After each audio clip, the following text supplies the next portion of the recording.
नमस्ते, हाय, हेलो, कैसे हैं आप सब। चलिए कहानी शुरू करते हैं। जब विनीता और विनय और अपने भाई बहनों को हंसी मजाक करते हुए देखते हैं तो वो दोनों भी बहुत खुश होते हैं। उसी वक्त उसके पिता, विनय के पिता आते हैं और कहते हैं कि थोड़ी देर आराम कर लो तुम दोनों, फिर विदाई है। ये सुनते ही विनीता का जैसे हंसता हुआ चेहरा एकदम से खामोशी से भर जाता है और विनय ये चीज़ नोटिस करता है और वो उसे चीयर अप करने की कोशिश कर रहा होता है। उसके साथ साथ उसके भाई बहन और उसके खुद के भाई दोनों हंसी मजाक कर रहे होते हैं, पर विनीता के आंखों में आंसू आ जाते हैं उनके हंसी मजाक की वजह से, और वो रोते रोते बाहर अंदर की ओर जाने लगती है अपने कमरे की तरफ। वो जब अपने कमरे की तरफ जा रही होती है तभी विनय भी खामोश खड़ा रह जाता है। वो उस टाइम पे वो सोच ही नहीं पाता कि मैं इस सिचुएशन को कैसे हैंडल करूं। तो उसके पिता उस वक्त उसके पास आते हैं और कहते हैं, मैंने भी देखा, जैसे मैंने विदाई की बात की तो उसकी आंखों में आंसू आए। तो मैं क्या करूं पिताजी, मैं उसे क्या कहूं।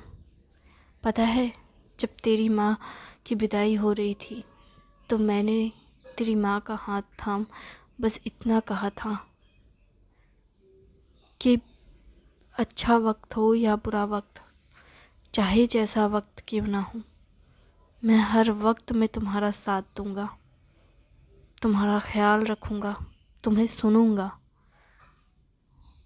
और आज भी मैं तुम्हारी माँ की हर बात सुनता हूँ, चाहे वो अच्छा बोले, बुरा बोले, गुस्सा करे, क्योंकि वो इकलौती इंसान है। सच कहूँ तो मैं इकलौता इंसान हूँ जिसे वो अपना सब कुछ कहेगी। उसके लिए मैं ही उसकी पूरी दुनिया हूँ, और ये बात मैं अच्छे से जानता हूँ। हर लड़की के लिए उसका पति उसकी पहली दुनिया होती है, उसके माँ बाप के बाद, जिसे वो सब कुछ कहती है। इसलिए तुम्हें उसके लिए उसका दोस्त भी बनना पड़ेगा। थोड़ा गुस्सा आ जाए तो कभी दुश्मन भी बनना पड़ेगा, उसके लिए थोड़ा सख्त भी बनना पड़ेगा, लेकिन थोड़ी प्यार भरी नरमी भी दिखानी पड़ेगी। तुम्हें ये खुद समझना होगा कि उसे कैसे तुम्हें खुश रखना है, लेकिन याद रखना, उसे खुश रखना सबसे ज़रूरी है, लेकिन उसे खुश रखने में कभी भी उसे दुखी मत करना। तो फिर माँ आज तक आपसे दुखी नहीं हुई? तभी उसकी माँ कहती है, क्यों नहीं हुई? ज़रूर हुई हूँ। क्या सच में तुम दुखी हुई हो मेरी वजह से? हुई तो हूँ, पर अपने बेटे को बस इतना कहूँगी कि बेटा, तुम्हारे पिता ने कोशिश बहुत अच्छी की थी। ऐसा नहीं है कि तुम्हारे पिता अपने बातों से मुकर गए। शादी के बाद वो अपनी बातों में खड़े थे। हाँ, बस वक्त के साथ अपने आप को और उस वादे को थोड़ा भूल गए, लेकिन सुनते तो आज भी हैं। थोड़ा कम हो गया है। क्या सच में?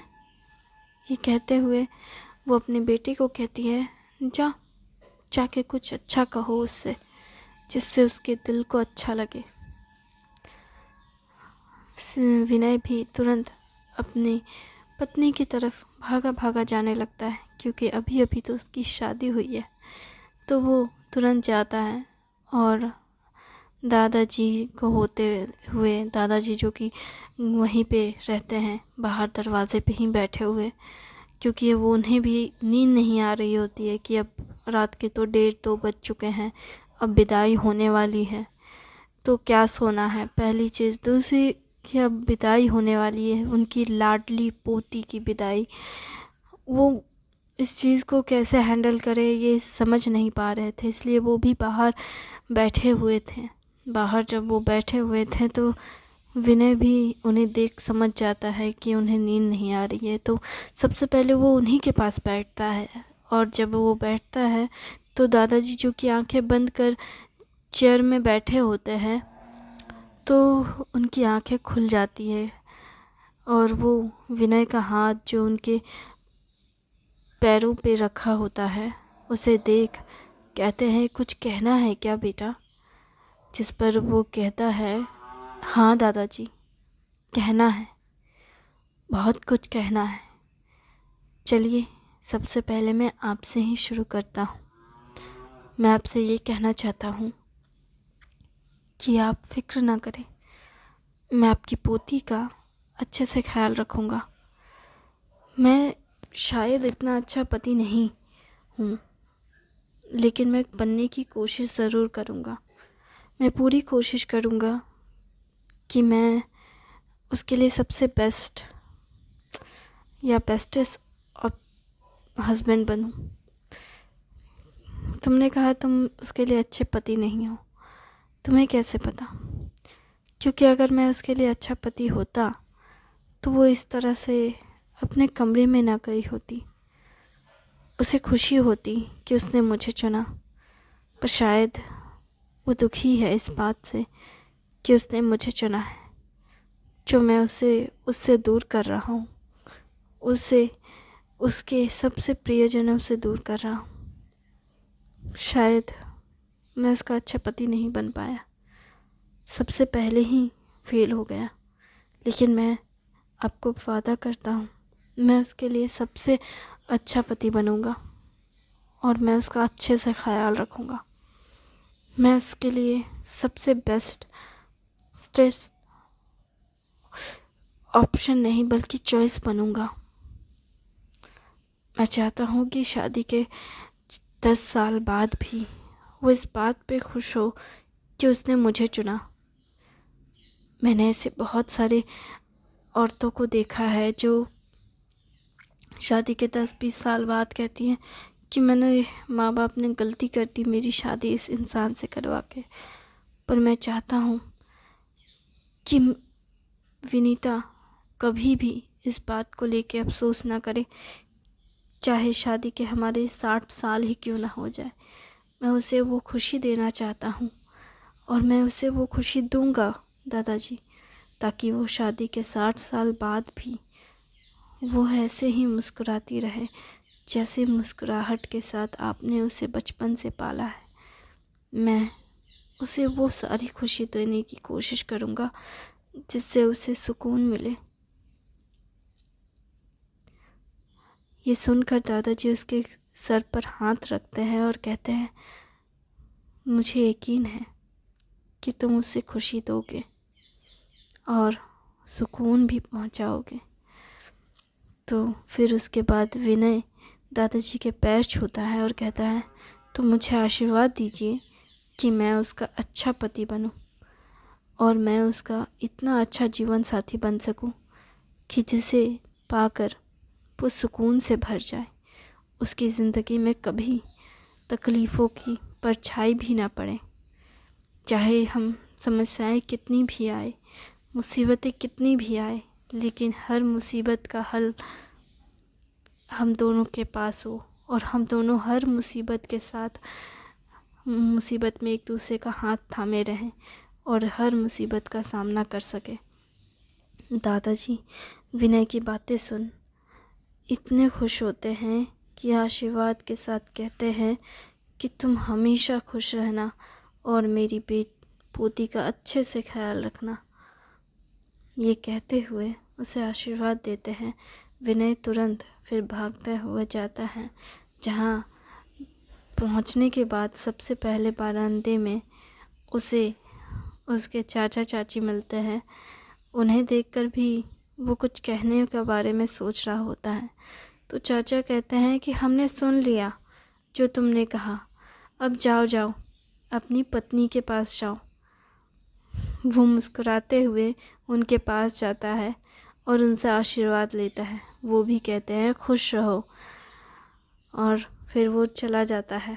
भागकर जा रहा होता है, तभी वो ऊपर पहुंचा ही होता है सीढ़ी ख़त्म करके, तभी वो नोटिस करता है कि यहाँ पे 3 कमरे हैं। फिर वो चाची की तरफ देखता है नीचे, तो चाची कहती है दाहिने वाले कमरे में है वो, इशारे से। तो फिर वो जाता है और दरवाज़ा खोलता है। दरवाज़ा खुलते ही देखता है कि विनीता अपना लहंगा उतार रही है। तो वो देखकर पीछे मुड़ जाता है। विनय जैसे ही मुड़ता है तो विनीता कहती है कि दरवाज़ा बंद करो और इधर आओ। वो दरवाज़ा बंद करता है और कहता है, क्या हुआ? तुम इधर देख सकते हो तो मुझे? क्या तुम कपड़े बदल रही हो तो अच्छे से बदलो ना, मैं चलता हूँ, बाद में आऊँगा। क्यों, मुझसे कुछ कहना नहीं है तुम्हें? कहना तो बहुत कुछ है, लेकिन तुम मेरी तरफ देख सकते हो। वो लहंगा खोलकर बैठ जाती है बेड पर। उसे लगता है वो बिना कपड़े के है, इसलिए वो मुड़ नहीं रहा होता है। लेकिन फिर विनीता कहती है, अरे तुम मुड़ सकते हो। जैसे वो मुड़ता है तो देखकर हैरान होता है। वो कहता है, तुमने लेगिंग्स पहन रखा है? जिस पर विनीता कहती है, हाँ, इसलिए तो मैंने दरवाज़ा लॉक नहीं किया था, और इसलिए मैंने तुमसे कहा कि तुम मुड़ सकते हो। मैं क्या पागल हूँ जो दरवाज़ा लॉक किए बिना कपड़े चेंज करूँगी? दरवाज़ा लॉक कर ही कपड़े चेंज करूँगी ना, अगर मुझे कपड़े चेंज करने होंगे तो। ओह, आई एम सॉरी कहने की ज़रूरत नहीं है। अब चूँकि दरवाज़ा लॉक हो गया है तो मेरी मदद करो। मैं तुम्हारी मदद करूँ? हाँ, ये पीछे से ब्लाउज़ का हुक खोलो तो। इतना टाइट है कि मैं परेशान हो गई हूँ।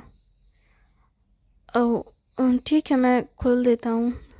अरे छोड़ो, जाने दो, बैठो, कुछ कहने आए हो तो कहो, फिर चले जाना। फिर विनय कहता है, क्या सच में मैं खोल दूँ? नहीं, तुम इतना झिझक रहे हो ना कि मुझे लगता है कि मुझे किसी और से खुलवा लेना चाहिए। इसकी ज़रूरत नहीं है। तुम बताओ, तुम क्या कहना चाहते थे? मैं बस तुम्हें रोता हुआ देखा तो मुझे लगा तुम उदास हो अपनी विदाई से। उदास तो हूँ, और उदास मैं पहले भी हुई थी जब मैंने अपना घर छोड़ा था। दादाजी को छोड़कर यहाँ से बहुत दूर गई थी, मैं तब भी उदास थी। तो इसमें कौन सी बड़ी बात हो गई? मैंने पहले भी फैमिली छोड़ी है तो मुझे इसकी आदत है, इसलिए मेरे लिए इतना भी कुछ नया नहीं है। लेकिन हाँ, थोड़ा बुरा लग रहा है क्योंकि मैं अभी अभी आई हूँ और फिर मुझे अभी अभी जाना पड़ रहा है, तो थोड़ी अपसेट हूँ। लेकिन मैं इतनी भी अपसेट नहीं हूँ कि मैं रोना चालू कर दूँ। थोड़ा रोना आ गया था गलती से। देखो, हाँ, मुझे रोना आ रहा, पता नहीं क्यों आ रहा है। ऐसा लग रहा है जैसे सभी दुखी है और मुझे भी दुखी होना चाहिए। मुझे नहीं पता मैं इस टाइम में कैसे रिएक्ट करूं, इसलिए मुझे बस रोना आ रहा है। लेकिन इसका ये मतलब नहीं कि मैं, और ऊपर से ये भारी लहंगा मुझे परेशान कर रहा था तो मैंने खोलना चाहा, इसलिए भी मैं आ गई घर के अंदर। हाँ, अच्छा किया तुमने इतना भारी लहंगा खोल दिया। हाँ, क्यों नहीं खोल, हाँ, क्योंकि अगर लहंगा पहन के विदाई हुई तो मैं पागल हो जाऊंगी। मैं तो कतई नहीं चाहती। मैं साड़ी पहन लूँगी वो ठीक है, लेकिन कम से कम ये लहंगा तो नहीं पहनने वाली मैं दोबारा से। ठीक है, माँ को बोल देता हूँ, वो तुम्हारे लिए कोई साड़ी लेकर आ जाएंगी। साड़ी तो शायद तुम्हारे घर से आ चुका है, मेरी चाची ने दिया मुझे, कहा कि ससुराल से ही विदाई की साड़ी आती है और विदाई ससुराल के कपड़े में होती है। अच्छा, ऐसा भी कुछ होता है क्या? पता नहीं, मुझे नहीं पता। मुझे बस चाची ने दिया तो मैंने सोचा कि ठीक ही है, अब जब विदाई साड़ी में होनी है तो अच्छी है। वैसे भी इतना भारी भरकम लहंगा कौन पहन कर रहता है। पर तुमने लहंगे के नीचे लेगिंग्स क्यों पहना है? कंफर्ट के लिए पहना है क्या? कंफर्ट के लिए? ऑफ कोर्सली, इतना भारी भरकम लहंगा, ऊपर से मुझे ना इस तरह, मतलब सच कहूँ तो मुझे पैजामे की आदत है। मुझे वो मतलब एकदम से खुले कपड़े नहीं पसंद आते हैं। अच्छा। और सच कहूँ तो मुझे मुझे आदत नहीं है, मैं ज़्यादातर जीन्स पहननी ही हूँ, तो मुझे आदत है जीन्स चूज़ कपड़े पहनने की। अब ये ढीले ढाले कपड़े खुले खुले अजीब सा लग रहा था मुझे। मुझे बहुत अनकंफर्टेबल फील हो रहा था, इसलिए मैंने पहन लिए। मुझे पता नहीं था कि इतना भी अजीब लगेगा मुझे, इसलिए मैंने पहन लिए।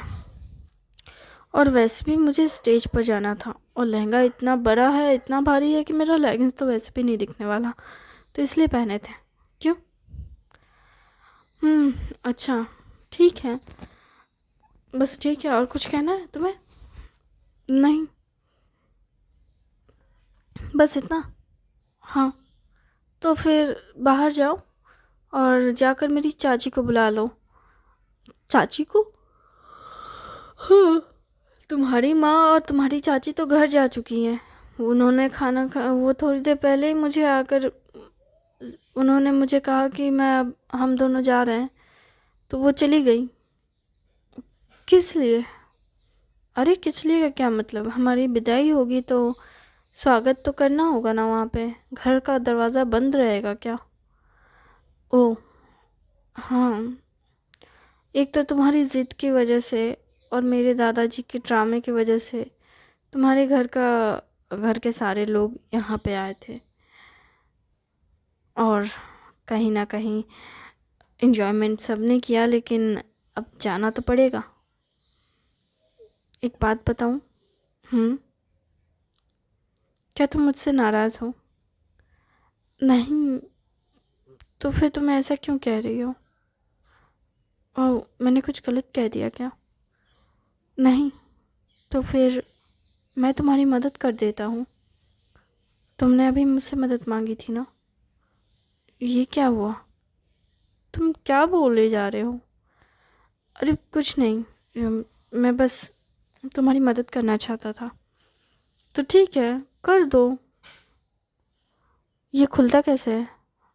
वो तुरंत पीछे मुड़ जाती है, तो वो कहती है, उसे देखकर वो कहता है कि ये खुलता कैसे है, ब्लाउज़ के हुक को देखकर। विनीता उसे अपने दोनों हाथों को पीछे करके नीचे वाला हुक खोल के दिखाती है। फिर विनय बाकी के हुक खोलने लगता है। फिर विनीता कहती है, अब तुम जा सकते हो, अपने ब्लाउज़ को पकड़।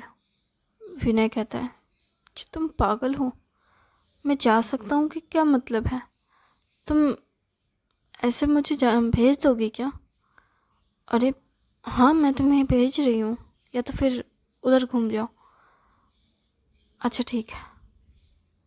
फिर वो ब्लाउज़ चेंज करती है। विनय को लगता है विनीता को कि वो मुझे नहीं देख रहा, पर विनय तो उसे देख रहा होता है कपड़े बदलते हुए, क्योंकि उसका प्रतिबिंब ऐनक में देखा जा रहा था। हालांकि विनीता को ये बात पता नहीं होती है, क्योंकि कमरे की लाइट बहुत डीम होती है। इस वजह से उसे पहले ध्यान ही नहीं दिया होता कि सामने ऐनक है, और वो उससे बातें भी कर रही होती है। पहले विनय उसे कहता है कि तुम मुझे बताओ, आखिर तुम शादी के मंडप पे किस बात से खुश हुई थी? क्या वो मेरी वजह से है? क्या तुम मुझसे शादी करके खुश हो? विनीता कहती है, हाँ, लेकिन मैं तुम्हारी वजह से खुश नहीं हो रही थी। विनय पूछता है कि क्यों मेरी वजह से खुश नहीं हो रही थी? तो तुम किस वजह से खुश हो रही थी? मुझे तुम्हारी माँ की कही हुई बातें याद आ गई, इसलिए मैं खुश थी। और उन्होंने तुमसे क्या कहा?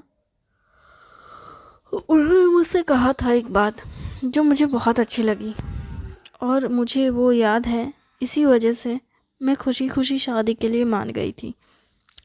थैंक यू वेरी मच इस कहानी को सुनने के लिए। उम्मीद है आपको अच्छी लग रही होगी।